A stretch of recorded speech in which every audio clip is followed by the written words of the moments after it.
नमस्कार, मैं आमिर और आप देख रहे हैं डेमोक्रेटिक चरखा। आपने कई बार ये खबर तो देखी, पढ़ी या सुनी ही होगी कि बलात्कार के आरोपियों को या उसके दोषियों को जेल की सज़ा दी गई है। लेकिन क्या आपने कभी ये पढ़ा, देखा या सुना है कि जो रेप सर्वाइवर है, जिनका बलात्कार हुआ है, और बलात्कार सर्वाइवर की, रेप सर्वाइवर की मदद करने वाले लोगों को जज ने जेल भेजा हो? यकीनन आपने ये कभी नहीं सुना होगा। भारतीय इतिहास में शायद पहली बार ऐसा हुआ है कि रेप सर्वाइवर और रेप सर्वाइवर की मदद करने वालों को ही अररिया में, बिहार के अररिया जिले में कोर्ट ने जेल भेज दिया है। अररिया में 6 जुलाई को एक गैंगरेप की घटना घटित होती है। वहां पर जो मामला था, वो जो लड़की ने जो बयान दिया उसके अनुसार वो बलात्कारी जो थे वो उनके परिचित थे और मोटरसाइकिल सिखाने के बहाने से उन्होंने उनका बलात्कार किया। बलात्कार करने के बाद स्थानीय संगठन, जन जागरण शक्ति संगठन से वो परिचित भी थी वो महिला, और वो उनके कार्यकर्ताओं के पास गई और उन्होंने उनसे बातचीत की। जब उनका बयान लिया गया और बयान लेने के लिए जुडिशियल कोर्ट में उनकी पेशी हुई, तब वहाँ से मामला तूल पकड़ना शुरू होता है। सबसे पहले वहाँ पर जब पुलिस उनका हस्ताक्षर लेने की कोशिश करती है, तब रेप सर्वाइवर कहती है कि मुझे कुछ समझ में नहीं आ रहा है, आप कल्याणी दीदी को बता दीजिए, बुला दीजिए, वो मुझे समझा देंगी। कल्याणी और तन्मय जन जागरण शक्ति संगठन के दो कार्यकर्ता हैं जो वहां पर रेप सर्वाइवर की मदद कर रहे थे। पुलिस ने उन्हें बुलाया और उसके बाद वहां पर से जज को ये बात इतनी बुरी लग गई कि उन्होंने कोर्ट के अवमानना के आदेश में तीनों लोगों को जेल भेज दिया। जज का ये कहना था कि आप यहाँ पर सबके सामने बयान दीजिए। सुप्रीम कोर्ट की गाइडलाइन साफ तौर पे से ये कहती है कि रेप सर्वाइवर का बयान, विस्तृत जानकारी सबके सामने नहीं ली जा सकती है। उसके बावजूद जज ने वहां पर सबके सामने बयान मांगा।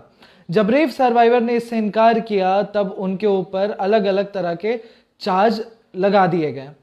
रेप सर्वाइवर और तन्मय और कल्याणी के ऊपर आईपीसी की धारा 353, आईपीसी की धारा 228, 180, 120 बी, कोर्ट की अवमानना के लिए 1971 की धारा 2A, 2C और धारा 20 लगाई गई है। इसके अलावा आईपीसी की धारा 188 भी लगाई गई है जो महामारी रोग अधिनियम है, और ये धारा लगा के 10 जुलाई को उन्हें हिरासत में भेज दिया गया और 11 जुलाई को उन्हें जेल भेज दिया गया है। अब मामला ये है कि किस आधार पर कोर्ट उन्हें जेल भेज सकता है। इसके लिए आज हम लोगों के साथ जुड़ रही हैं पत्रकार और महिलाओं के ऊपर काफ़ी काम करने वाली निवेदिता जी।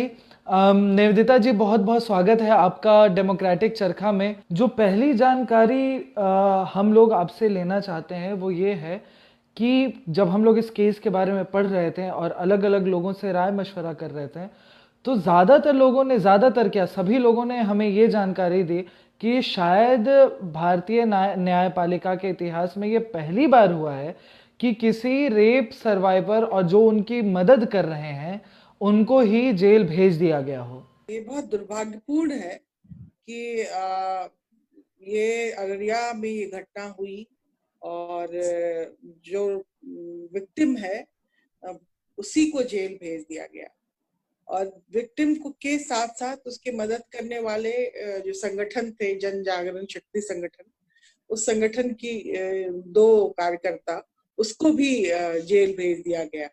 तो ये बहुत ही शर्मनाक है। और महिलाओं को न्याय की बात अगर हम कर रहे हैं, ऑलरेडी सुप्रीम कोर्ट ने जो गाइडलाइन दिया है उसमें है कि जब कोई रेप से पीड़ित महिला हो, जिसका गैंग रेप हुआ हो, वो किस मन स्थिति में है, इसको भी देखने की कोशिश नहीं की गई। और लगभग जो पूरी प्रक्रिया है, जो हम लोगों को जानकारी मिली, जो बातचीत हुई, वो बहुत ही भयावह है और जो इस बात को दिखाता है कि किस तरह से हमारी पूरी जो न्यायिक प्रक्रिया है वो किस तरह से मर्दवादी है और कैसे महिलाओं को लेके उनका नजरिया क्या है। तो ये बहुत ही दुखद है। हालांकि फिर भी हम अपने न्यायिक व्यवस्था पर यकीन करते हैं और हम ये उम्मीद करते हैं कि अभी भी उसको न्याय मिलेगा। और हम लोग ये मांग कर रहे हैं कि जो उनको कामकाज में बाधा पहुंचाने के आरोप में जो उनको केस दर्ज किया है, उस केस को खारिज किया जाए और इस बात की पूरी जांच हो इसमें के पीछे मामला क्या है और कैसे विक्टिम को जेल के अंदर भेज दिया गया, कैसे उनके साथ मदद करने वाली जो दो कार्यकर्ता वहां मौजूद थे उनको क्यों भेज दिया गया। तो ये बहुत शर्मनाक भी है और महिला आंदोलन में काम करने वाली, महिला अधिकारों पे काम करने वाली महिलाओं के ऊपर ये उनके जनतांत्रिक अधिकारों पर हमला है, हमारे महिलाओं की आवाज को दबाने की कोशिश। आप लंबे समय से महिला आंदोलन में जुड़ी हुई हैं, महिलाओं के साथ लगातार काम कर रही हैं। आपने कई ऐसे केसेस देखे हैं जहां पर महिला पुलिस के सामने बयान देती हैं या कोर्ट के सामने बयान देती हैं, लेकिन क्या इसको लेकर कुछ गाइडलाइंस बनी हुई हैं कि जो रेप सर्वाइवर हैं वो कितना बयान दें, कहाँ बयान दें, या वो जो विस्तृत जानकारी है बलात्कार की, उस घटना की, वो क्या वो अलग से कोर्ट को बता सकती हैं, जज को, जहाँ पे सिर्फ जज हो या सिर्फ एक पुलिस वाले हो? ऐसा कुछ ऐसी कोई गाइडलाइंस हैं क्या? देखिए, अमूमन बहुत गाइडलाइंस हैं बहुत सारे, लेकिन बहुत जगह फॉलो ही नहीं होता है, ये दुर्भाग्य है। और अररिया के मामले में भी यही हुआ। जो रेप विक्टिम है उसको एक तो वो 4 घंटा 5 घंटा तक उसको खड़ा रखा गया, बयान उसके नहीं हुए। उसके पहले 4 बार 5 बार उसके बार बार उसी घटना को, उसी भयानक घटना को उसको अपने बयान के दौरान याद करना पड़ा। और जब वो बयान दे रही थी उस वक्त भी कोई महिला, जो ये कहा जाता है कि जब हम किसी महिला का बयान लेते हैं तो उस वक्त कोई महिला की मौजूदगी होनी चाहिए, तो वो भी वहां नहीं थी। तो ये सारे पॉइंट्स हैं और ऑलरेडी वो इतनी ज्यादा परेशान थी, मेंटली शॉक में थी, इस बात का ख्याल नहीं रखा गया। तो ये बहुत इनसेंसिटिव है ये पूरा का पूरा प्रकरण। और जो जिस तरह से विक्टिम के साथ किया गया, और अभी तक इतने दिन गुजर गए हैं सामूहिक बलात्कार के मामले को लेकर किसी की गिरफ्तारी नहीं हुई है।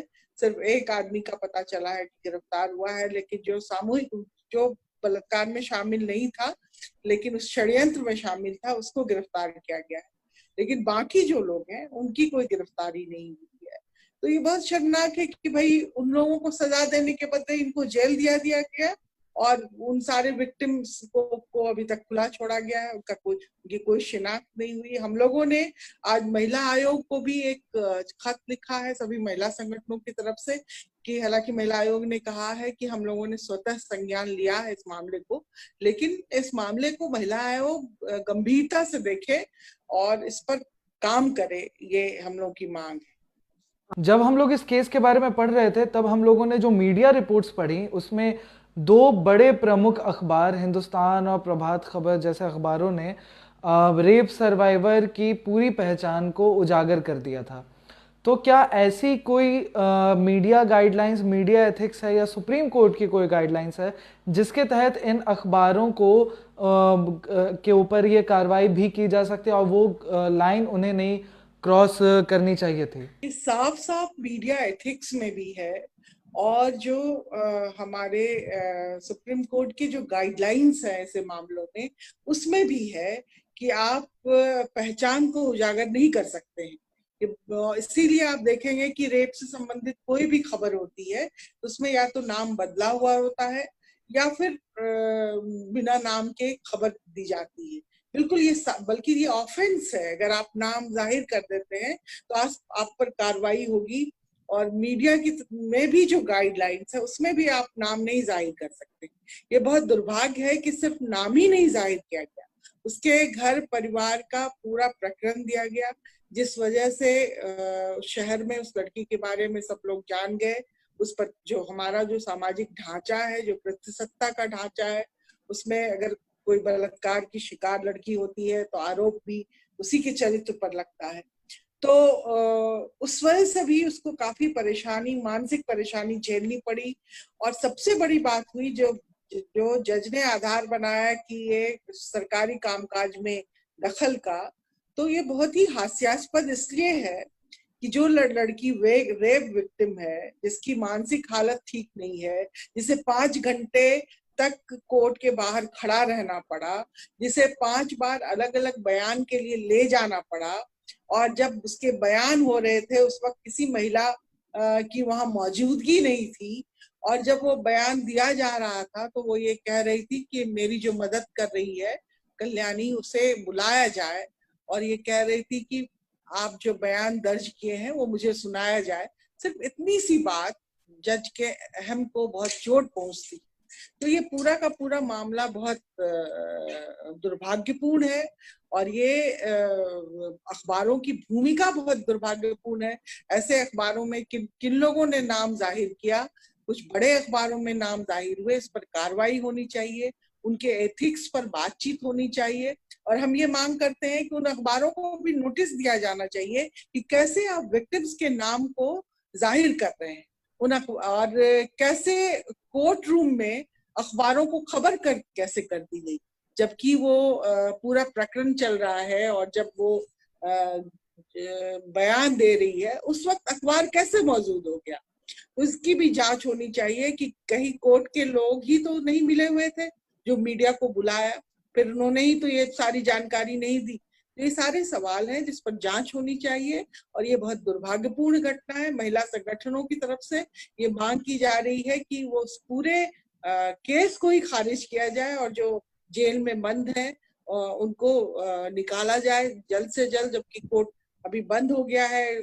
फिर भी हम ये हमने आज महिला संगठनों की तरफ से अपील किया है सुप्रीम कोर्ट से भी और यहाँ पटना हाई कोर्ट से भी कि इस मामले की जल्द सुनवाई हो। फास्ट ट्रैक कोर्ट के तहत सुनवाई करिए, ऐसे मामले जब होते हैं तो फास्ट ट्रैक कोर्ट के तहत सुनवाई करिए इन मामलों की। आपने लॉकडाउन के दौरान भी इस बात की ओर लगातार इशारा किया था, आपने लगातार उस दौरान लिखा था कि लॉकडाउन में महिला हिंसा लगातार बढ़ रही है, और महिला हिंसा का ये बहुत दर्दनाक चेहरा हम लोग अभी देख रहे हैं कि किस तरीके से लॉकडाउन में कोरोना के काल में ये एक गैंगरेप की घटना हुई है। तो क्या और इसके बाद जो पूरा महिला सम्मान पे ठेस पहुंचाया जा रहा है, तो क्या महिला आयोग के अधिकार क्षेत्र में कुछ चीज़ें आती हैं जो पुलिस द्वारा बर्ताव किया गया है, क्या वो अपने अधिकार क्षेत्र का इस्तेमाल करके उस महिला को न्याय दिलाने में मदद कर सकता है? नहीं, महिला आयोग को तो करना ही चाहिए। महिला आयोग को तो ये अधिकार है। महिला आयोग से मेरी आज बात हुई स्टेट वुमेन कमीशन से, उन्होंने कहा कि हम इस पर कार्रवाई करेंगे। उन्होंने कहा कि हमने लेकिन भाई आप कार्रवाई करेंगे तो आपके बयान भी नहीं आए हैं बाहर, कोई लिखित बयान नहीं गया है। तो ये देखा जाए कि महिला आयोग ने भी संज्ञान तो लिया है, लेकिन जिस तरह से उनको एक्ट करना चाहिए, इतनी बड़ी घटना हो गई है इस बिहार के अंदर कि एक रेप विक्टिम को जेल भेज दिया गया, और महिला आयोग अभी तक इस पर कुछ खास नहीं कर पा रहा है। तो ये है, और महिला संगठन तो आवाज उठा ही रहे हैं। आज ही सारी महिला संगठनों ने महिला आयोग को भी खत लिखा है, और हमारे चीफ जस्टिस को भी खत लिखा है। और अभी पता चला कि देश भर के लॉयर्स ने, जिसमें कि बड़े बड़े लॉयर्स के नाम है, उन्होंने सुप्रीम कोर्ट को और पटना हाई कोर्ट को एक चिट्ठी लिखी है जिसमें कि कहा है कि इस लड़की को तो रिहा किया जाए, और इस तरह के फैसले के बारे में सुप्रीम कोर्ट संज्ञान ले। ये बहुत ही दुखद है, और ये न्याय पर भरोसा टूटता है इससे। इसलिए सुप्रीम कोर्ट को और पटना हाई कोर्ट को तुरंत संज्ञान लेना चाहिए इस मामले में। हम लोगों ने भी लगातार कोशिश की महिला आयोग से बात करके ये जानकारी लेने की कि उन्होंने कितना काम इस पे शुरू किया है, क्या वर्क प्रोग्रेस है, लेकिन महिला आयोग की चेयरपर्सन से लेके किसी भी मेंबर का फ़ोन नंबर नहीं लगा। या तो उन्होंने फ़ोन नहीं उठाया, या तो उनके कॉल पर नंबर पर इनकमिंग कॉल की फैसिलिटी ही उपलब्ध नहीं थी। अब आप सोच सकते हैं कि बिहार में जब महिला आयोग के चेयरपर्सन से लेकर मेंबरान तक के फ़ोन नंबर नहीं लगे, तब एक महिला हिंसा की शिकार महिला कहाँ पर जाकर बातचीत करेगी और कहाँ पे जाकर मदद लेगी। आप लोगों, जितने लोग भी इस वीडियो को देख रहे हैं, उन लोगों से अपील है कि फेसबुक के ऊपर बॉक्स में, डिस्क्रिप्शन बॉक्स में और यूट्यूब के नीचे डिस्क्रिप्शन बॉक्स में एक पिटीशन का लिंक दिया गया है जो जन जागरण शक्ति संगठन द्वारा चलाया जा रहा है। ये इस पिटीशन में मांग की गई है कि जल्द से जल्द तन्मय, कल्याणी और जो रेप सर्वाइवर है उनको जल्द से जल्द रिहा किया जाए। अगर आप भी चाहते हैं कि उन्हें जल्द से जल्द रिहा किया जाए तो आप इस पिटीशन पर साइन करें, उसे फिल करके सबमिट कीजिए ताकि पुलिस के ऊपर दबाव बने और वो जल्द से जल्द उन्हें रिहा कर सके। आप देख रहे थे डेमोक्रेटिक चरखा, मैं आमिर। और अगर आप चाहते हैं कि हम लोग ऐसे ही पत्रकारिता करते रहें, निष्पक्ष पत्रकारिता बिना किसी दबाव के, तो आप हमारे फेसबुक पेज को लाइक कीजिए, यूट्यूब पे हमारे चैनल को सब्सक्राइब कीजिए और इस वीडियो को ज़्यादा से ज़्यादा लोगों तक पहुंचाने के लिए शेयर कीजिए और बने रहे हमारे साथ। नमस्कार। लाइक, शेयर, कमेंट करें इस वीडियो पे और सब्सक्राइब कीजिए डेमोक्रेटिक चरखा को।